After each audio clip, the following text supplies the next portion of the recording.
You're listening to Astonishing Healthcare, the podcast hosted by Capital RX, focusing on the biggest issues affecting healthcare consumers, benefits plan sponsors, and health plans.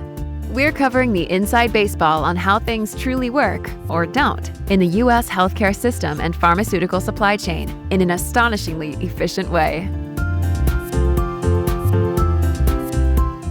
Hello, and thank you for listening to this episode of the Astonishing Healthcare Podcast. This is Justin Fineri, your host and Director of Communications at Capital RX.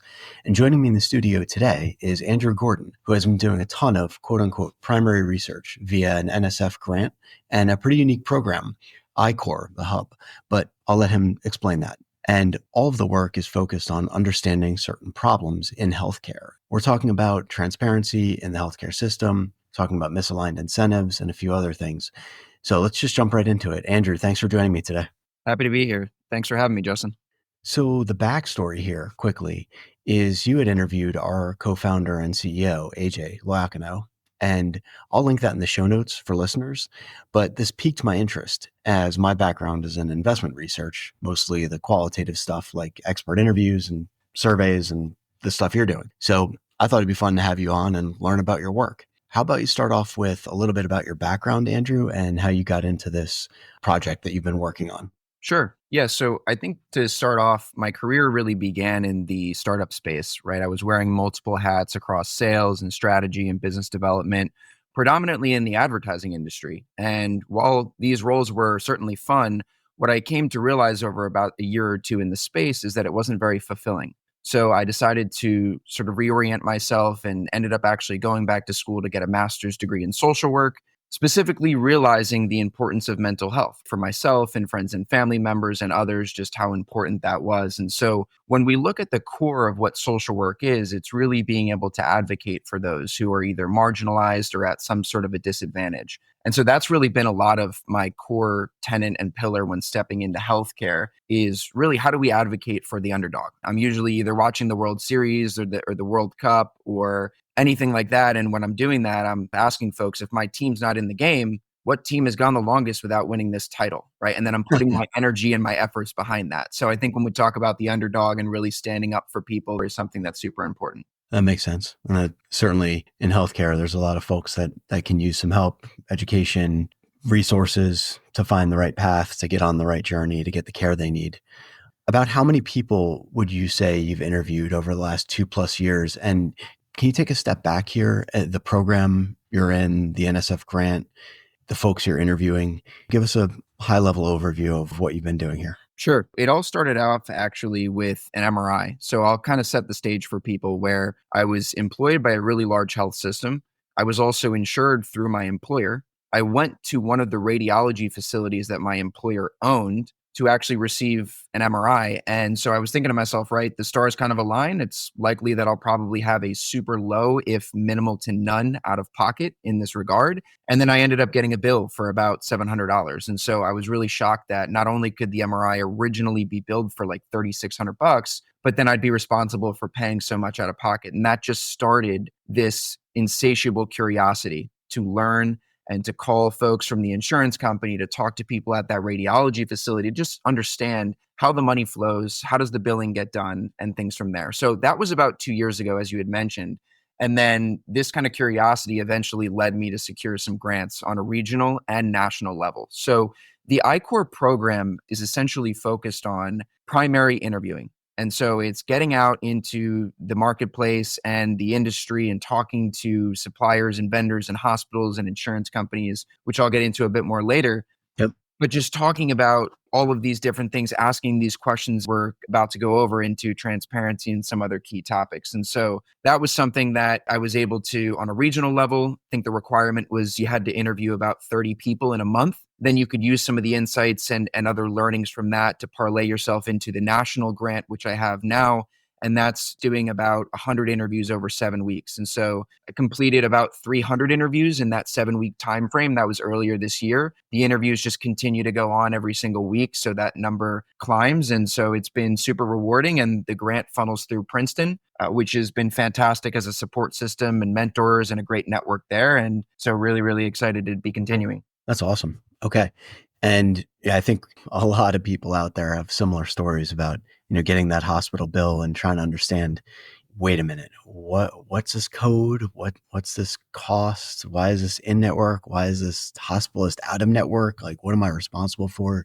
And I think the word transparency in the context of healthcare, and in particular in PBM land, has been thrown around quite a lot over the years. And I think it's generally lost its meaning. It's kind of been abused. You're working primarily on price transparency. Is that correct? Maybe just go into it a little bit. What does it mean to you?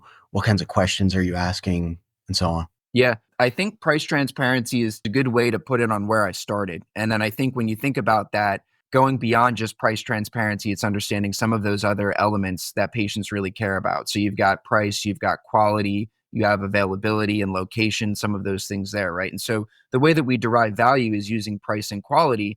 Of course, price was an important and sort of first starting point for me. But this kind of comes down to just helping people understand what their out of pocket cost is, right? You can look at so many different areas of the supply chain.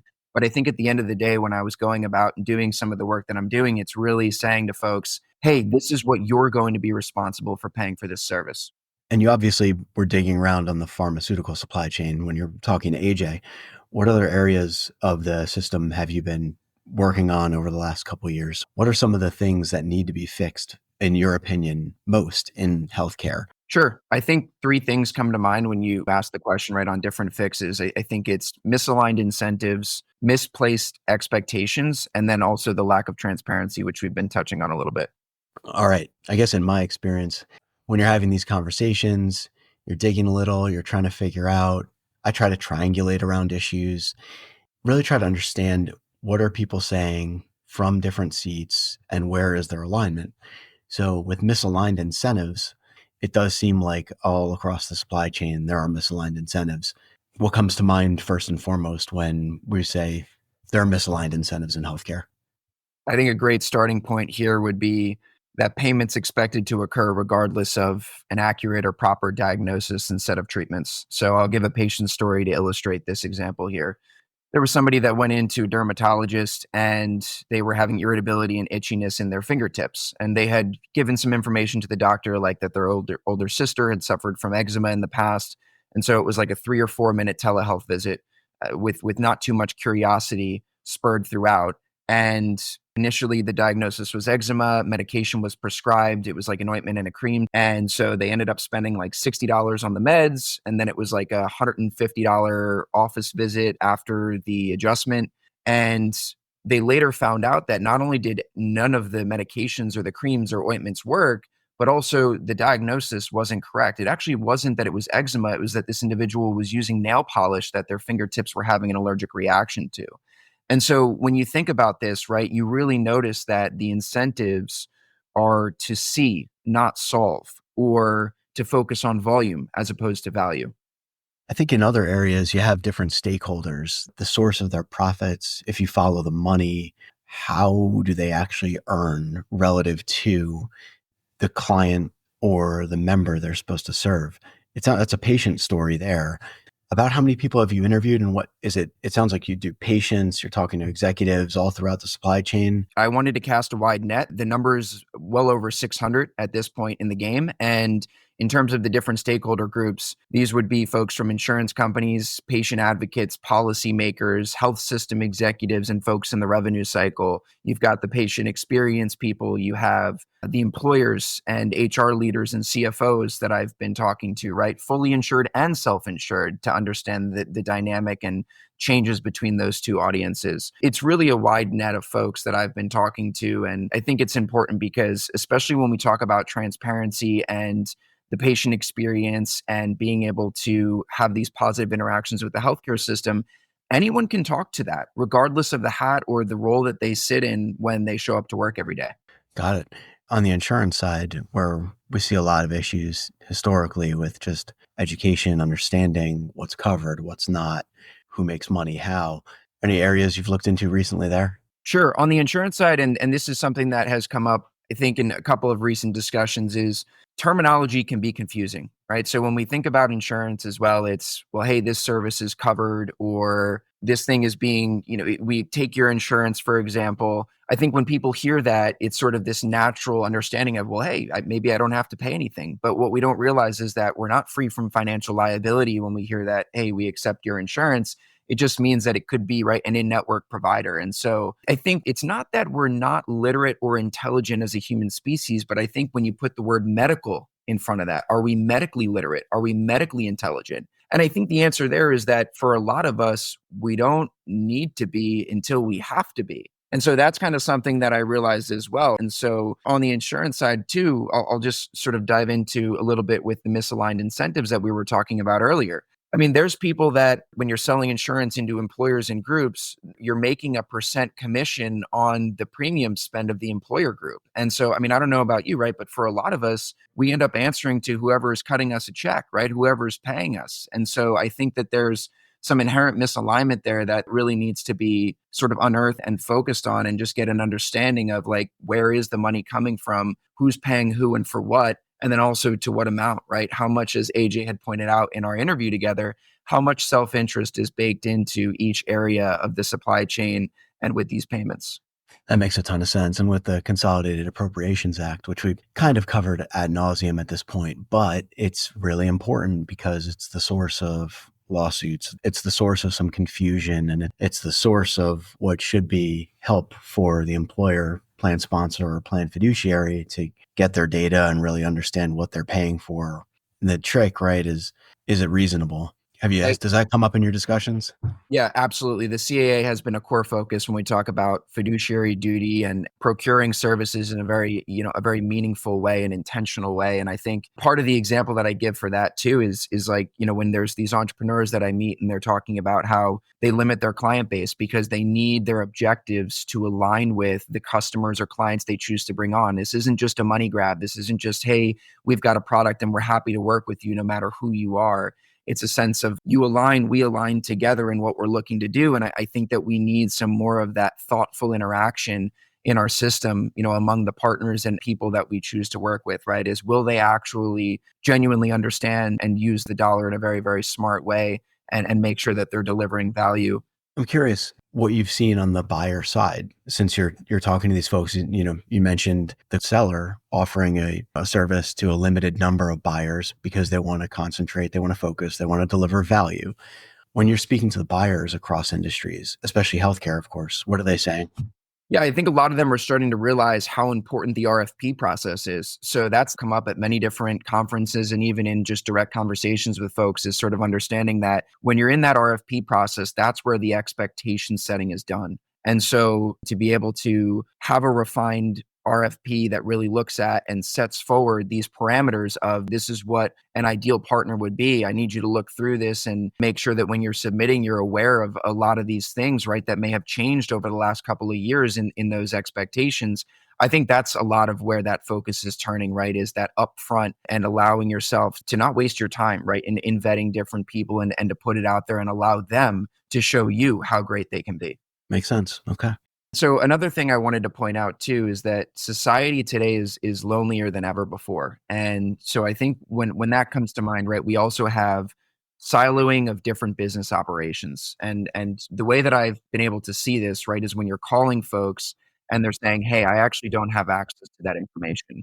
Or, "You know what, Andrew, that really doesn't fall into my department." And so when there's those different comments that are being made, you kind of think to yourself, I mean, when we're in those patient-facing roles, aren't we better off giving more information than not enough?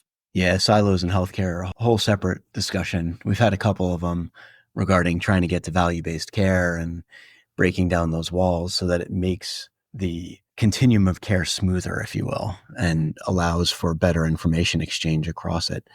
Any other points you'd like to make on misaligned incentives before we move on? Sure. Yeah. I think that for entrepreneurs in general, right, they see this massive multi-trillion-dollar pie, right? It's a really, really big industry.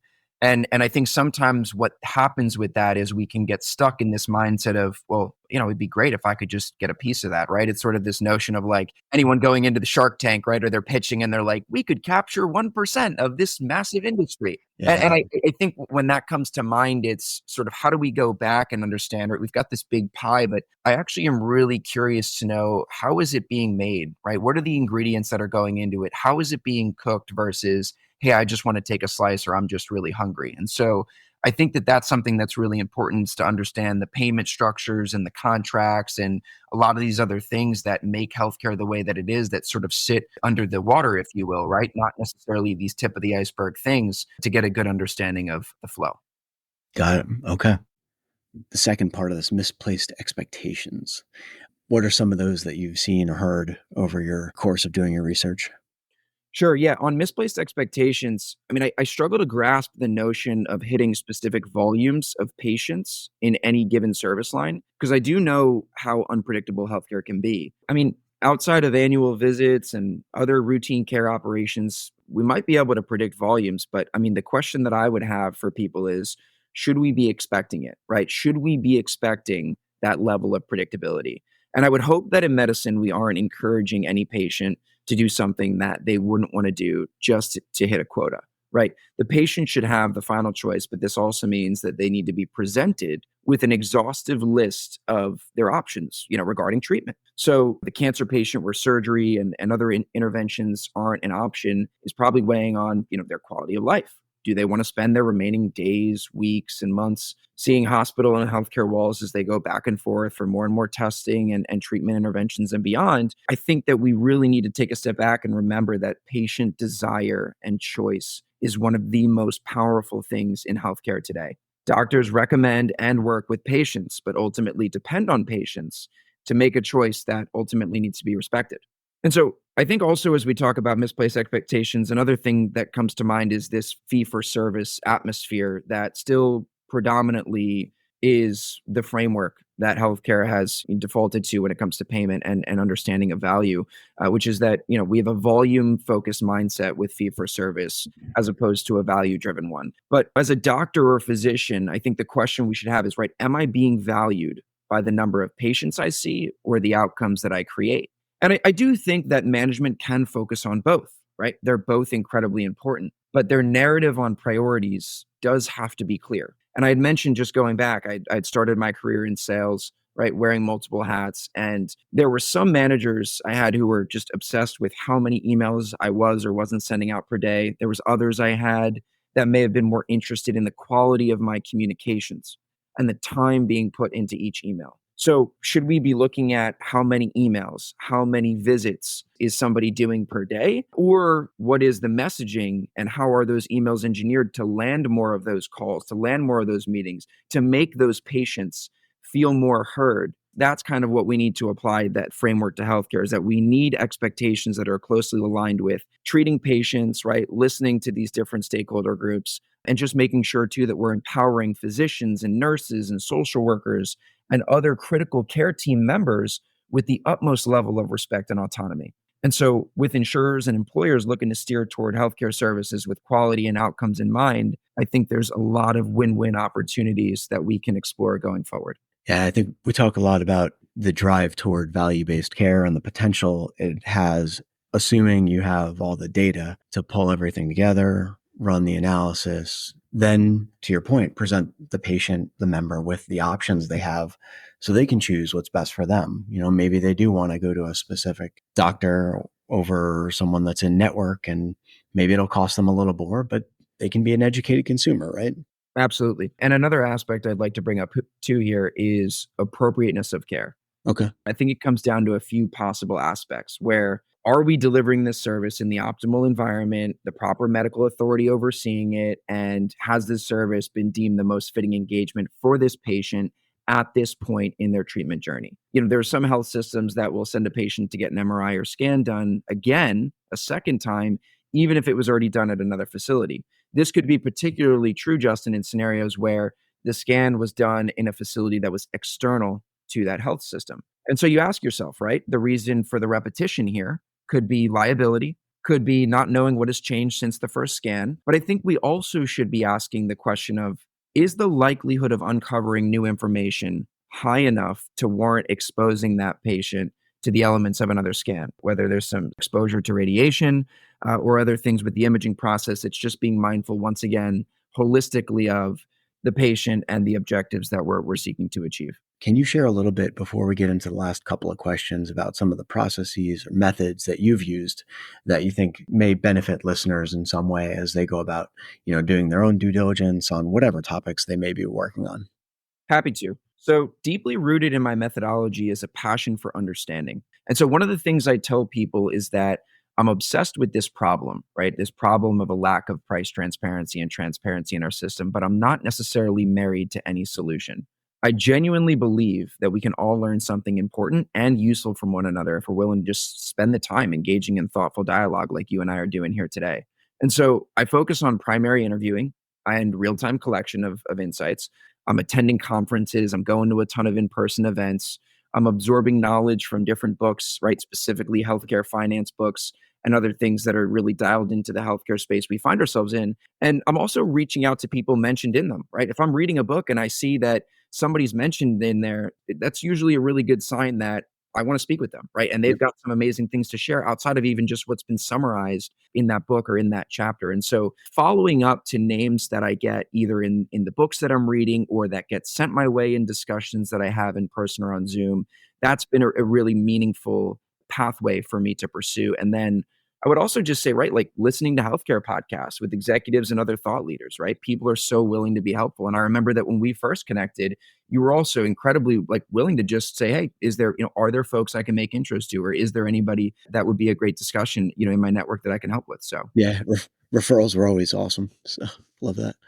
What about just in general? Like, how have you found access to leading executives? Obviously, you got to AJ, and that was cool.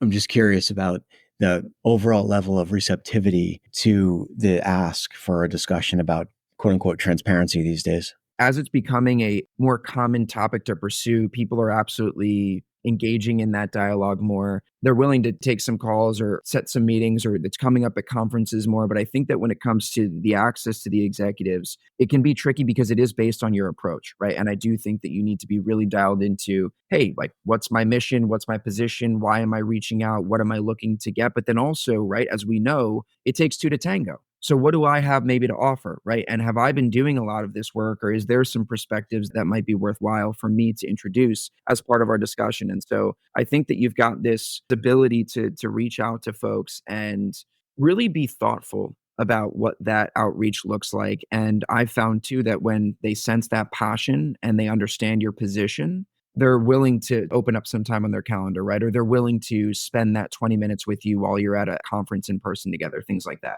All right. So I'm not going to get to the last question yet, but I am curious, what have you been seeing more recently regarding the lack of transparency as you've connected with these people based on how you described you like to get in touch with them? And I love the conference angle and meeting people in person. I don't get out enough. Sure. I think I'll start with the most obvious one, which is that very few people know how much their healthcare will cost before they schedule their appointment, right? It's one thing to say, hey, I've been seeing this therapist, I've been seeing this physical therapist or what have you for weeks at a time. And so I know every time I go and it's this amount or this is my copay, right? But I think genuinely understanding for these occasional interactions with the system, how much it's going to cost me as a patient out of pocket is a major, major challenge and still a black box. And so there's definitely this need and desire that I've sensed among people to have that kind of information. And a lot of the times, right, it's going to take weeks or months. I mean, we look at the average adjudication period for a claim being around 45 days. It can take a long time, right? And even then, there's some inaccuracies that could be in the chain of how that gets submitted and some corrections that have to be made. So I would say that's probably the biggest and most obvious one I'd like to highlight. That's an interesting one, just because I was always surprised about the lag there on the medical side relative to pharmacy. Yeah. Yeah. There's also, right, this sense of like quality is very misunderstood. And you've got, entire companies that dial into quality. And so, because I think also, outside of transparency, it's can I understand the information that's being presented to me? And there's a lot of things that are very hard sometimes, right? This explanation of benefits looks like the matrix, right? Yeah. And so it's really challenging. And so I think that it needs to be a combination of transparency, but comprehensibility, right? Like the ability to get this really easy understanding of what you're consuming. And so that's another big thing here. But I would say probably another huge challenge is the lack of visibility. And I would specifically say around employers gaining insight into their claims data to understand where their money is going and how it's being spent. If I'm a CFO, I'd be curious to know what is the average expense for each service in my geography and how much on top of that am I paying? Have I historically paid? Competitive advantage in business can come from cash flow. So, really being able to dial into these expenses and figure out, right, where there could be some ways to optimize that will allow you to retain top talent as a business, grow into new areas, improve existing product offerings. I can improve my cash flow, right, if I more tightly manage these expenses. And I would say too, like healthcare is routinely in the top 3 biggest expense items for an employer. I would say I only hear it fall second to, maybe third to payroll expense and cost of goods sold. It depends on the company and where they sit and what their orientation is. What feedback have you heard from employers that have been able to control their cost? Is it really we're using it to retain our employees for compensation purposes, for reinvestment in the business, savings, just a war chest? What are people doing with the ability to control if they do understand and can control that cost line? I think that there are a lot of different benefits coming from folks who are dialed into really wrangling in, understanding, addressing the somewhat opaque, right, healthcare cost or the line item that comes up on the balance sheet. And I would say that it extends into retaining talent. It extends into having more capital to be able to give back to people, like give them bonuses, enhance their pay in some regard, but then also figure out how do we further enrich our benefit design plan and our structure to separate ourselves, right, from our competitors and to do things that, even though we know patients do value access and they do value choice and having a big network, maybe that might not always, right? Like, where can we set up some narrower and more focused benefit opportunities? But then also, what healthcare related things based on our population can we include that help to separate us, right? Ultimately, help to separate us, but also help us to grow closer to our people and our employees and these folks that we just know are responsible for being at the core of our business and our growth and value delivery. Makes sense. So last question. I'm going to ask everyone, and I'll kind of twist it a little bit. Instead of the most astonishing thing you've seen or heard relating to our discussion today, because I'm sure you've heard a lot talking to over 600 people, what are some of the most interesting sort of tidbits or an interesting takeaway or two that you can share with the audience? I'll bring up 2 things here that come to mind, right? The first is that I've never met somebody who genuinely said, like, I don't want price transparency. You'd have a greater chance of probably winning the lottery than running into an individual who disagrees with the need for it. Yeah. But I have met plenty of people who have told me that hospitals and insurers don't necessarily want it. And so perhaps entities don't want it, but I know that every patient does, right? And patients, when we think about it, right, they're people, which means that all of the resistant entities employ them. And so, where is the core issue? And I think it does sit with the entity that has been designed and operated by a series of agenda items, financial goals, and other incentives that we know aren't always aligned with perhaps the greater good of patient care, right, and the public. But I also want to highlight something that's been a theme over the last year or two for me, which is that I cannot overstate the power of in person events, right? As our lives get more and more hectic these days, I want to just take a moment to explain what I mean by this, which is the value of getting anyone's attention is climbing at an exceedingly high rate. And healthcare conferences do have some amazing perks, right? The food could be delicious. You could see Imagine Dragons on stage. You could have some world-class, speakers, right? But for me, the price of a ticket and going to these events is always justified by the understanding that when I'm in a room at an event, I have the ability to grab anyone's attention. Why? Because they expect it. And most of us come into these events not only being open to meeting new people, but also desiring it. And as we know, right, there's a lot of the themes that we've unpacked today that thread back to those hour-long, 2-hour-long spontaneous discussions that could come from an event and just really being thoughtful around a certain issue. Nice. Andrew, well, This has been a great discussion. I love all the insights on networking and gathering information and trying to understand what's going on in and around price transparency in the healthcare system. I'd love to stay in touch with you. Hopefully, maybe have you back on the show when you've got will you have data to read out, or how can people get in touch with you, learn more about what you're doing? Maybe share a little bit before we sign off here. Sure. Yeah, I would say the best way to reach out to me would be on LinkedIn, which it's just my first and last name, Andrew Gordon. And then I have LSW standing for licensed social worker after, just to kind of separate myself from the other folks that share the same full name. So I would just say LinkedIn is a good way to reach out and get engaged, and then happy to go from there. But thank you so much for having me on. And I also appreciate all the listeners that have made it this far. Awesome. All right. Have a great rest of your day. Thanks, you too. Thank you for listening to Astonishing Healthcare by Capital RX. Head over to cap-rx.com/insights and visit the podcast section for show notes and other relevant content. If you liked this episode, be sure to subscribe so you don't miss the next one. And definitely share the link to the show with your network if you enjoyed it. Have a great rest of your day.